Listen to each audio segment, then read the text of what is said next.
No matter who the Sacramento Kings select with the 4th overall pick or who the Kings trade the 4th pick for, and no matter how good De'Aaron Fox is, if the Sacramento Kings are going to make the playoffs next season, a lot of it falls on the shoulders of Domantas Sabonis. And as consistent as he's already been for the Kings, how do the Kings maximize Sabonis' time here in Sacramento and hopefully reach the playoffs? Here to help me answer that question and tell us a little bit more about Domantas Sabonis' time in Indiana, I'm going to be joined by Scott Agness, an Indiana Pacers beat writer, formerly for The Athletic, now writes for Fieldhouse Files, also hosts a podcast for Fieldhouse Files. Scott joins me. Let's talk Sabonis. Let's talk Tyrese Haliburton. Let's talk Kings and Pacers right here on the Locked On Kings podcast.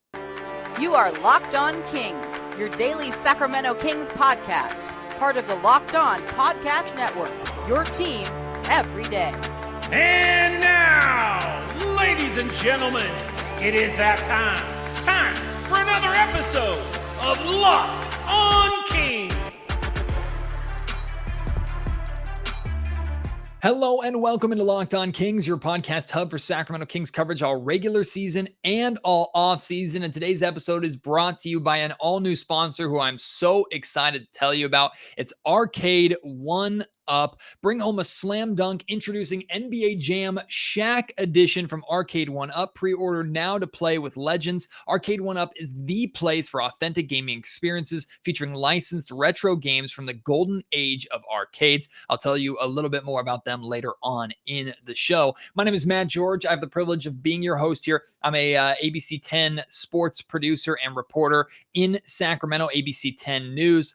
And like we've talked about this offseason, as important as that Domantas Sabonis trade was at the trade deadline, the draft, what the Kings do with this 4th overall pick, that's really the entree, with Sabonis now becoming a little bit more of the appetizer. However, that's not to diminish how important Domantas Sabonis is for the Sacramento Kings and their future. They're still very much on an accelerated win now timeline, not just because of the alleged or reported win mandate that's been placed on the Kings probably by ownership, but also because they have 2 years before Sabonis tests free agency. And if they're not winning, he's probably not sticking around. And then they're in really big trouble. And Monte McNair, Kings general manager Monte McNair, is probably out of a job. So it's all about winning. That's why I expect the Kings to use this number 4 pick. That's why I expect the Kings to use their money in free agency and trades this offseason, all with the expectation to get this team to win next season. And while that could be concerning, while it could be worrisome for some fans that the Kings are going to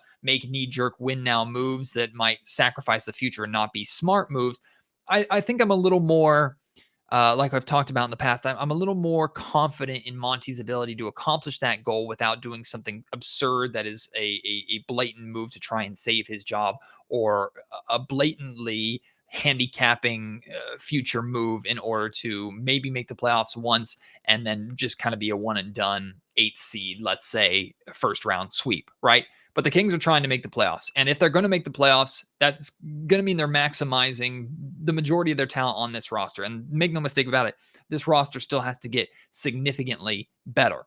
But we're talking about maximizing De'Aaron Fox, or getting damn close to it. Maximizing Davion Mitchell, Dante DiVincenzo, maximizing whatever you do with the number 4 overall pick, and maximizing what you're going to get from Domantas Sabonis. But what does that look like? And what is the best that Sabonis can offer? Is what he's doing right now 18 to 20 points per game and 12 plus rebounds? Is that the best that Sabonis can give you? If so, that's great. But how do you get that consistently, and how do you make it work here in Sacramento? Scott Agness, who covers the Indiana Pacers, he joins me right now to tell us a little more about Sabonis, what the Kings need to do to make sure he's successful here, plus some talk on Tyrese Haliburton, Justin Holiday, Indiana Pacers, the Sacramento Kings, their approaches to the draft. It's all right here on the Locked On Kings podcast.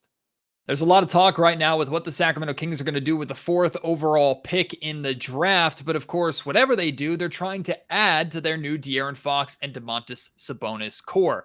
We have a good idea of what De'Aaron Fox brings, although we certainly have question marks about him going into next season.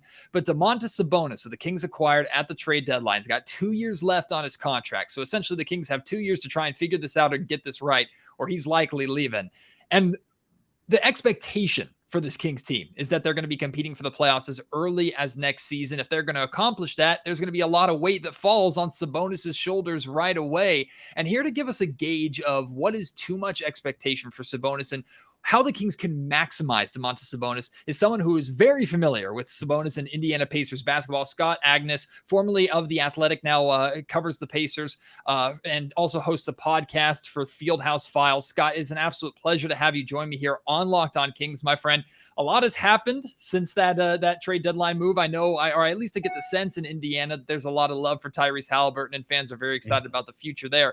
But the Kings are lumping a lot of their faith and a lot of their hopes into Domantas Sabonis for next season. Yeah, first of all, Matt, thanks for having me on. Love the production. Looks sharp for your viewers online. But I can't talk about Sabonis enough. First of all, just a good dude. He's truly one of those that loves the game and that sort of thing. He despises missing practices is one of the old taglines I often bring up, especially in the day and age where there were like 5 players that played in every single game across the league this season. Now, in fairness, you had the COVID outbreak and such, but that means a lot more. Now, Buddy Hield was that way now with the Pacers, and he was dependable. But in terms, Matt, of Halliburton already, he's immersed himself in this Indianapolis community. He's been around for the majority of the summer, which is absolutely noteworthy. Not a lot of players tend to do that, I think, unless you're in an LA or Miami probably market. And so not only has he done that, but he has been all in from what we have seen and really wants to help bring this Pacers franchise back to relevancy, which they have not been since Paul George. Well, just wait till high school football and high school basketball season. I guarantee you Tyrese Halliburton will be in gyms and in stadiums watching. He did that a lot here in Sacramento watching our prep sports here. But for Domantas Sabonis, one of the first things that surprised me when the Kings acquired Sabonis, and I'm relatively familiar with him, of course, didn't watch him every day like you did. I was surprised by the contract that he had, relatively affordable for how much of an impact player that he is. Of course, like I mentioned, 2 years left on his deal. I would not blame him at all for trying to chase as big of a contract as he could possibly get next offseason. There's really no reason to believe it wouldn't make any sense for him to sign an extension with the Kings because he could get more money on the open market. So more than likely, he will be testing free agency, and the Kings will have to try and convince him to sign a big contract with them. But based off your understanding of Sabonis, as much as I understand him wanting to chase the money, do you think he's pretty money motivated? Or if this Kings team started winning, he would be more than happy to stay here and settle down here long term? If you say the money is relatively equal, right? I think he wants to be in a winning situation. As much as he hates missing practices, he hates missing the playoffs. He hates losing games. And so I think the Kings won a few of the games out of the gun right when he got there. But I think if I remember right, there was a losing streak. I'm like, and then things kind of shifted. And all right, the play-in tournament no longer in play. And ironically, both the Pacers and Kings finished in the same spot in their respective conferences. So an even trade, I guess, right there. But as I would best explain it, yes, everybody is relatively motivated by money. If it is equal, he wants to win. He is a competitor. I think it destroys him just losing constantly or changing coaches every few years, like we've seen in recent history with the Kings. You want stability, you want success, and he wants to be out there on the court playing. Well, speaking of changing coaches, he's already dealing with a coaching change and a new head coach in Mike Brown coming in. And it's funny, you mentioned the losing streak that he was a part of. I think it was multiple games where the Kings blew double-digit leads in a row to end up losing those games. And I believe during that time, Sabonis got his first career ejection within a handful of games in Sacramento. So, hey, I guess we just have that effect. That I was watching that. That exactly speaks to what I just said. Mm-hmm. He was so fed up. That wasn't about that call as much as it was maybe several previous calls, as much as everything boiling over for him. He just was frustrated. And that would be one of my criticisms, though, of his game, at least in the last couple of years, gets too involved with the officiating. In part, though, Matt, I will say it goes to the bigger point in that I'm not sure these officials know how to officiate the bigs anymore. Like you see that a lot of times to the point of LeBron. Like he is so physical that if he knocks someone down, you assume it was on him. Or if he takes contact, it's probably a blocking foul. No, he just has a bigger frame. Sabonis is physical, loves to bully around a little bit in the paint, play old school basketball. And so, you could tell he was just frustrated from afar. There are a lot of things to love about Sabonis's game, but what jumps off the page to me is his consistency, which is something the Kings have struggled with. The only thing consistent the Kings have been in 16 years is consistently bad. Like they really struggled to get night in, night out performances from players. And you look at his numbers from Indiana to Sacramento last season, it's almost identical. Same points per game at like 18, same rebounds at 12. He had slight increases, but not really anything to note with his time with Sacramento. And that tells me that he's extremely reliable. But in the 2020-2021 season, I believe he had his best scoring year at around 20 points per game at that time.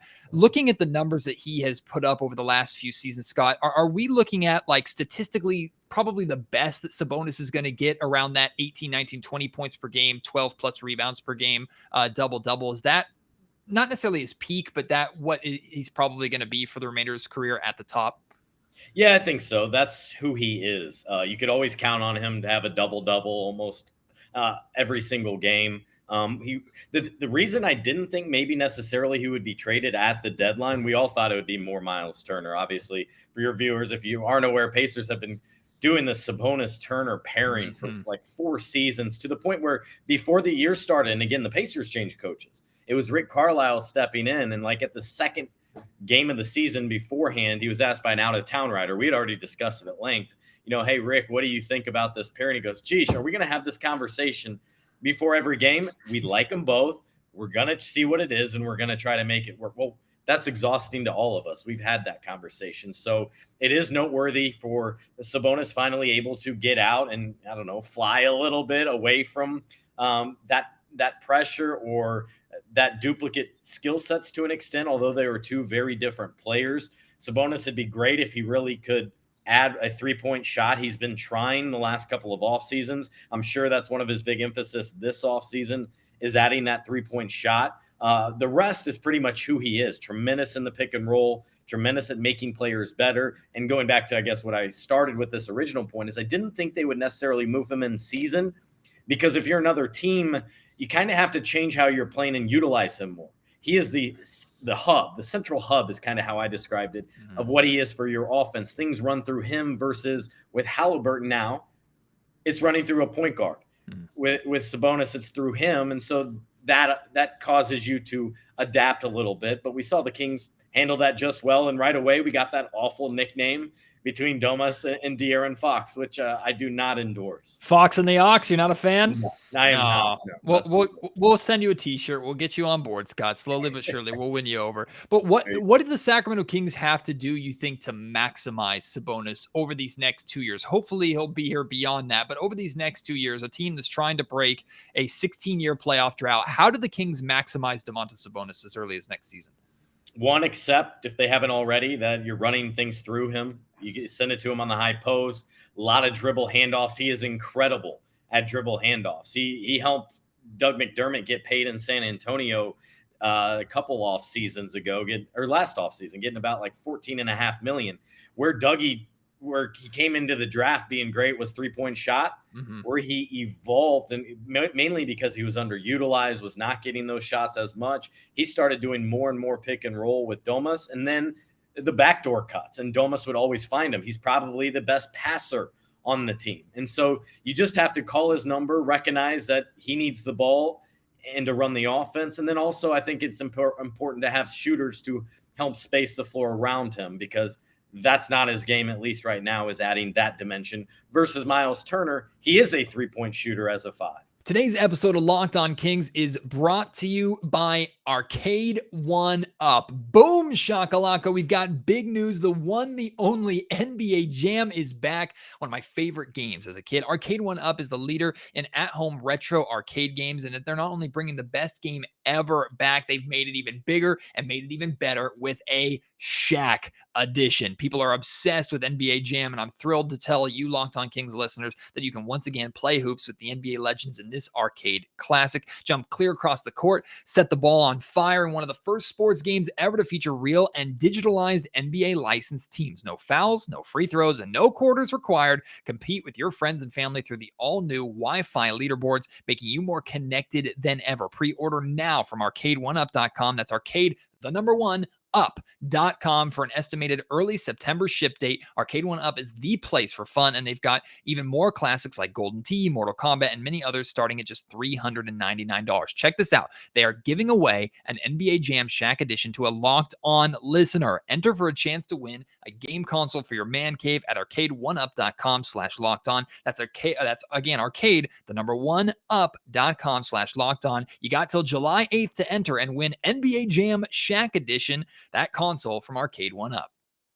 I might be wrong, and you could probably speak to this better than I can, Scott, but that's why I feel like Sabonis is a ideal fit big with a player like De'Aaron Fox, who is a point guard, who is ball dominant, but is more scoring than he is true point guard like Tyrese Halliburton was. And we saw the Fox-Halliburton pairing together. I don't think it's completely fair to say that it didn't work or it never would have worked, but over the course of the couple seasons that we saw here, it wasn't going as planned. Fox and Halliburton, they were not maximizing each other. One had to kind of take plays off in order to let the other shine. And that was very apparent by once Sabonis, or rather Tyrese Halliburton was moved, De'Aaron Fox had the best stretch of the season, averaging over 30 points per game in his time with Domantas Sabonis. But how do you think Sabonis and Fox complement one another and how that pairing can do in the NBA? Yeah, for one, it kind of felt like that trade helped relieve some of the internal probably tension a little bit, or duplicates, right? With Turner and Sabonis there, and then the guards with Sacramento. It kind of helped relieve that a little bit. Yeah, Fox is that scorer. I mean, you see him way more than I do, but he can help contribute. He can help do those pick and roll sets. And I think a lot of my first thoughts was now he doesn't have to look over his shoulder and vice versa with Halliburton, and guys play freer and more comfortable when they do so. So as long as he's all in, and it clearly has been the case because of that awful nickname with Sabonis, I mean, every teammate Domas plays with loves it. I mean, Lance Stevenson comes in and he clicks right away. It's not surprising that he clicked right away with Fox or any other player. That's what Sabonis is. One of his best attributes is he makes his teammates better. He gets them involved. And if you take care of him, in turn, he's going to take care of you when the ball's in his hands. So it really works hand in hand with giving it up to Sabonis. He's going to either attack or find you on the wing or give you on a dribble handoff. If they lean and go with you, then he's going to tuck it and dribble in and finish. And I'd also like to see Domas get to the free throw line a little bit more often, but that kind of goes in to my point earlier in that they're not sure how to officiate him. Sometimes a little bit too physical. Oftentimes, probably once a game, he gets called for that offensive foul, plowing into an opponent, perhaps on the block. The expectation, like you've said, is that the offense is going to run through Domantas Sabonis, and he showed a capability of that right away. It actually excited me how quickly the Kings were able to kind of implement that really day one of Sabonis playing here, and hopefully with an offseason together with the training camp, they can sharpen that a little bit, because in reality, it was still very basic basketball, just with Sabonis kind of running the show in the middle. I expect that to continue 100%. But Scott, I've heard and I've even said that I believe Sabonis is probably the best passing big man, second to Nikola Jokic. Now that's a major comparison because Jokic is the league MVP and an absolute superstar. Sabonis isn't at that level quite yet, but is that maybe fluffing up Sabonis's passing ability a little too much, or do you really think like that is him? He's number two?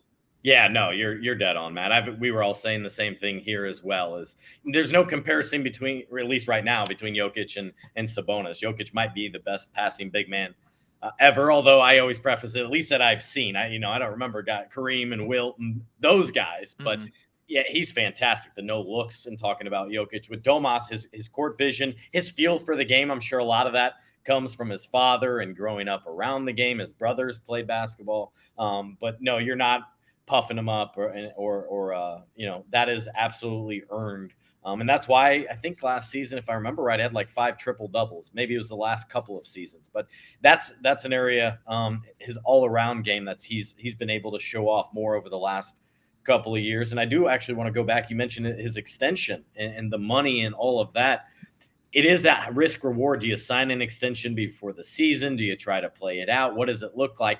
I said at the time, and he did it before he entered the final year of his contract with the Pacers, it seemed to be a good deal for both sides. I think roughly $19 million. From what I was told, he wanted slightly above Miles, and he got it, who signed an extension the year before. He's proven to be a 2-time All-Star. But should he have waited, he probably would have gotten a little more because he became a first-time All-Star. So that would have helped his case a little bit. But now you're seeing outside of the elite guys, talking Jokic and Embiid, the value of the big man seems to be decreasing a little bit. And one indicator I think maybe Domas can look at, for example, is right back here to Indiana. Miles Turner is entering a contract year. He'll be watching closely. All right, what does Miles plays a very different game, defensive oriented, not as much offense, not as much of running the ball through him. But if he's getting 25 million, Domas will be like, all right, I'm worth 30. And that's what I want to get paid after this contract expires. Defensively, the Sacramento Kings have been dreadful for almost 2 decades now, and they clearly are trying to address that with the head coach finalists that they had, hiring Mike Brown, who's known for his defense. Domantas Sabonis, that's not necessarily his strong suit, as you're just talking about Miles Turner compared to Sabonis's game. Sabonis more on the offensive side of things. The Kings have questions about, or at least we have questions about, his rim protection, especially if his primary role in Sacramento is going to be more of a center role. Defensively, what do you think about Sabonis's ability not to be a defensive anchor or anything like that, but to be a part of at least a decent to good team defensive system? I would just say good, average. Don't have a high expectation. I think he can somewhat hold his own in pick and roll. Miles is always better in pick and roll. A little bit more fluid and moving laterally was Miles defensively. Domas isn't a guy that's going to pile up blocks, obviously. Or hang out around the rim. He's going to look for his place to get a couple steals or poke away from behind. He's crafty with it, right? He's using his basketball smarts a lot of times, I think, to make up for where he lacks defensively. He wants to be physical. Sometimes that gets him into foul trouble. But I think he's probably a better system defender, whereas a lot of guys nowadays, it's more about owning what you can do on the perimeter. The Pacers oftentimes, to their detriment, would filter. They have not had a lot of good individual defenders here in recent years. So in turn, they filtered guys and sent them to Miles, which is in part why his blocks are up. And Domas isn't going to do that as much, but I think he would be fine, but nothing special. Today's episode of Locked On Kings also brought to you by our friends at RockAuto.com. And instead of going to your local dealership or your chain auto parts store and trying to get the parts you need, going through the intimidating questioning only to find out that they have maybe one of the part that you need, most of the time they don't have the part that you need. If they do, it's at a set price point or it's in a specific brand. You don't have options, you don't have flexibility, and you're paying way more than you have to. At rockauto.com, you get that flexibility you're looking for, you get the options, and you save yourself money, like 30, 50, or even 100% more savings for the same parts from a chain store or car dealership. Rock Auto is a family business serving do-it-yourselfers for over 20 years. Their prices are reliably low for every single customer, regardless if you're a car genius or you're someone like me who has no idea how a car works. They have everything you could need: brake parts, tail lamps, motor oil, even new carpet. Go explore their easy-to-use website today to find the solution to your auto part needs. Go to rockauto.com right now, see all the parts available for your car or truck, and be sure to write Locked On in their How Did You Hear About Us box so they know that we sent you. Amazing selection, reliably low prices, all the parts your car will ever need. RockAuto.com. As excited as we are in Sacramento about the Fox and Sabonis pairing and what they can be, everybody knows that the Kings have to drastically improve their overall roster if they want any hope of having success, as good as those two players are. And one of the major areas that they need to improve is with floor spacing and three-point shooting, especially if your two best players aren't necessarily going to be known for their three-point game. Kings traded Buddy Hield as part of that deal. He was their best shooter, even though he frustrated the hell out of me and a lot of Sacramento Kings fans by the time his time was up here in Sacramento. The Kings still have Terrence Davis, who never played a second because he was out for the majority of last season, so never played with Fox and Sabonis. Dante DiVincenzo tried to become a three-point shooter in his time with Sacramento and struggled a little bit. Harrison Barnes basically became their best three-point shooter, which is a little bit concerning. How important do you think it is to have that floor spacing, that three-point shooting in the Kings offense if a Fox Sabonis-centric offensive system is going to work? Yeah, I think it's critical because, like I said, you're doing a lot of pick and roll action. You're doing a lot of dribble handoff. That could be extending beyond the perimeter out along the three-point line, too. I mean, a lot of times we saw with Domas in the past, he would hand it off and the guy would go right into his shot right there on the perimeter. So I think certainly with those two players who are wanting to attack or take, I think, more inside the arc type shots, But more than that, I just look at the global or the landscape of the league, and that's absolutely where it's not just going, but it has gone. The Pacers are trying to play catch up, much like the Kings. There is they don't have enough shooters, haven't had them in several years here. I'm not sure you can have enough shooters. You look at Boston, right? They're playing 4 guards, 4 wings essentially out there, and a lower price center. I almost wonder if that's now the best route, and why I laugh so much about the Pacers of old, where you had Miles, you had Domas, you had Goga, your first round pick 3 years ago. Like, they spent too much inventory, let's say, on center. So yeah, I look at the Kings, and not only because of those two, but the way in which the league has moved, I think they need probably at least a couple reliable shooters out there. I'll be curious what the Pacers end up doing, Matt, with Buddy, because I really liked what he provided. I really liked his availability, and that's huge right now for this Pacers team. They've had so many injuries. For 3-4 years. It's been an ongoing issue. And you don't have to worry about that so far with Buddy or with Tyrese Halliburton. They came in, played all the final 26 games.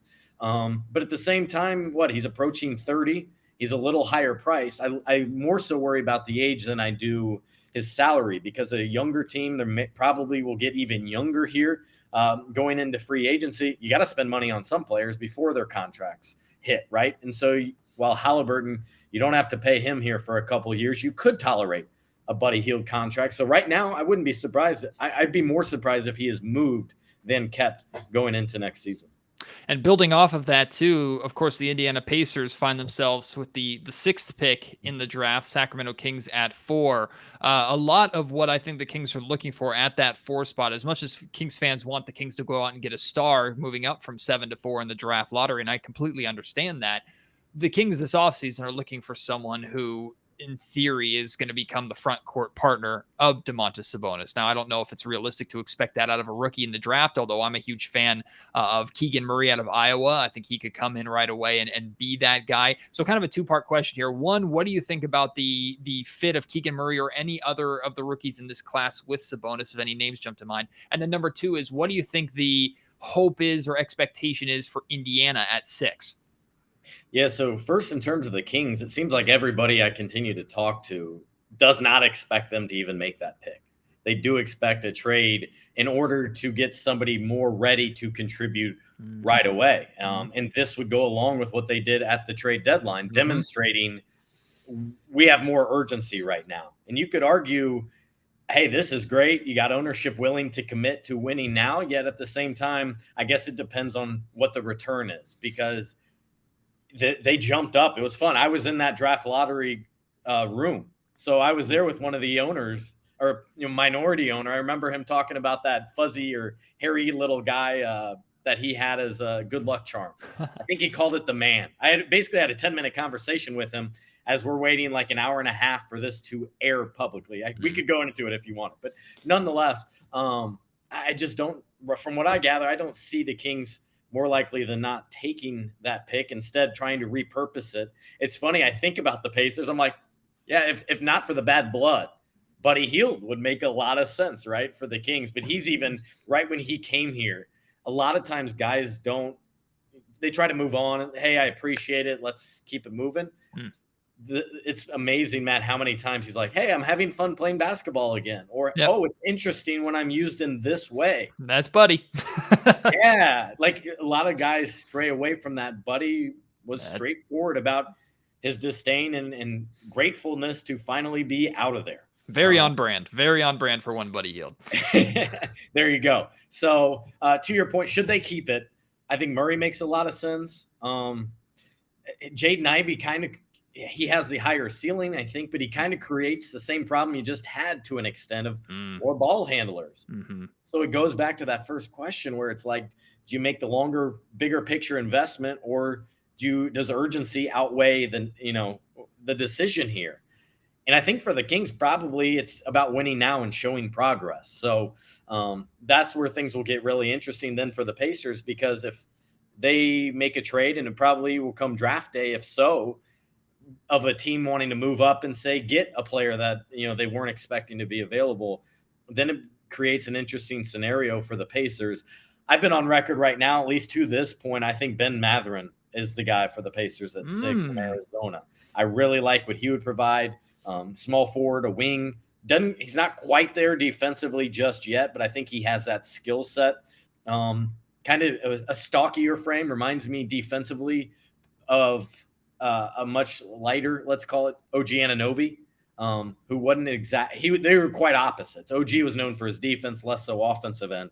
But if Mathurin could put it all together, I think he's exactly what the Pacers need, with a great shooter out on the perimeter. Teams can't get enough shooters, and a bulkier frame, a guy that would be there and able to complement, I think, Buddy Hield, Chris Duarte, Tyrese Halliburton.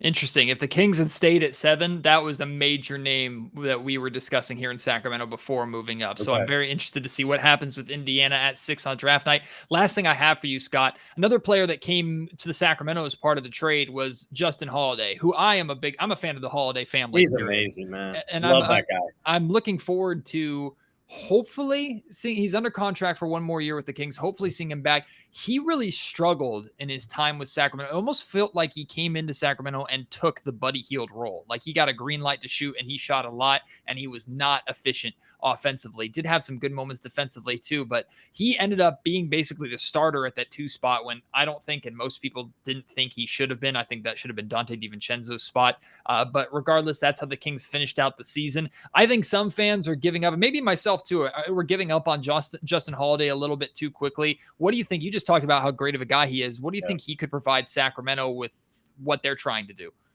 Yeah, so first of all, what he can provide is being a jack of all trades. That's what he's best at. For a couple of years, he even spent time guarding 4s and, and need be 5. Like he can do everything well.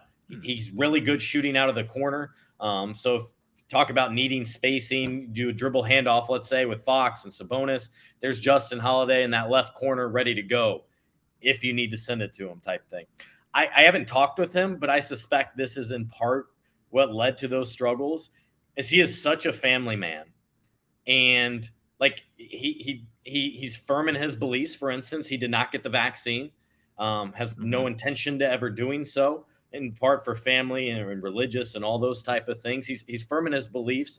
But for example, when he came here to Indiana, he bought a house. He spent summers here. He became all in. Well, when he got traded, I'm pretty sure his family was all here. So he was probably all by himself in Sacramento, badly missing his kids, badly missing his home, his current situation, those he's very comfortable with.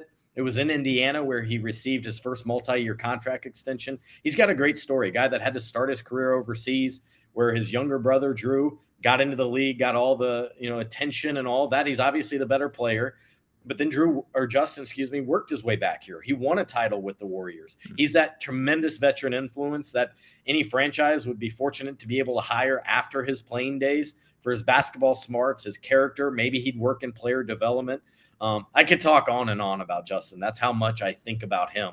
But I do very much wonder of how much the being uprooted for a man like that with his family probably away from him. I think actually even, Matt, he played in a game or two, then flew back to Indy to not only get his stuff, but to see his family before re-linking up with the Kings. So I bet that was a detriment to him in particular, with being so suddenly traded. And I will say, going into this final year of his contract, he wanted a contract extension with the Pacers. So I assume that continues on with the Kings. He'd really like this opportunity to probably get the biggest contract of his career, probably the last contract of his career. And he sees what other players have gotten. He saw what other teammates before him got, like TJ McConnell getting something like $7.5 million per year. And he's like, hey, look, I probably should be getting more than that. So I'll be curious here if the Kings try to go on the move and try to proactively sign him to an extension, or do they move him and try to get someone maybe a little younger, more towards their timeline? But I think any team would benefit from having him on them. Phenomenal insight, Scott. Thank you so much for taking the time here on Locked On Kingsville. Interesting to see. I mean, you have a lot of Sacramento Kings fans who are now Indiana Pacers fans just because of how loved Tyrese Halliburton was. So we'll all be paying close attention to what the Pacers do. I think it goes vice versa, though, Matt, too, because of Sabonis and Justin Holiday in particular. Jeremy kind of played a secondary role, Jeremy Lamb. was injured a lot of the time with a significant injury, so fans couldn't rally as much around him. But I know there was a loyal part of the Pacers fan base that watched Kings games at 10 p.m. here locally to see Domas in particular, but also Justin succeed. Well, I'll tell you what, let's combine the Kings and Pacers roster, create our own little Sacramento, Indiana super team and see how far that they can go. Scott, this can't be the last time we do this. Hopefully we can do this again in the near future. If you have any interest or any questions in anything Indiana Pacers, make sure you check out Scott, all the great work that he does covering the Pacers for Fieldhouse Files and the podcast that he does over there. It's a pleasure, my man. Hopefully we can do it again soon. And I hope you have a great rest of the offseason and enjoy draft night. All right. Thanks for having me on. Big thank you to Scott for joining me on Locked On Kings today. Real pleasure to have him on. And anytime we have questions or comments or discussions around the Indiana Pacers, I would love to have him back on to chat about it. If you want to respond to anything Scott and I discussed about Sabonis, Halliburton, Kings, Pacers, whatever it is, please do so at MattGeorgeSack on Twitter. Email me, mattgeorgesports@gmail.com, and leave your thoughts in the YouTube comment section down below. Appreciate your support. As always, don't worry, more NBA draft coverage is coming as we're approaching 1 week. I think we're at 9 days now away from the NBA draft. That's crazy. I'm very excited for it. Should be a fun night, but a lot can still happen between now and then. Whatever happens, we'll talk about it right here on Locked On Kings. Thank you for listening. My name is Matt George. You have been listening to the Locked On Kings podcast, part of the Locked On Podcast Network.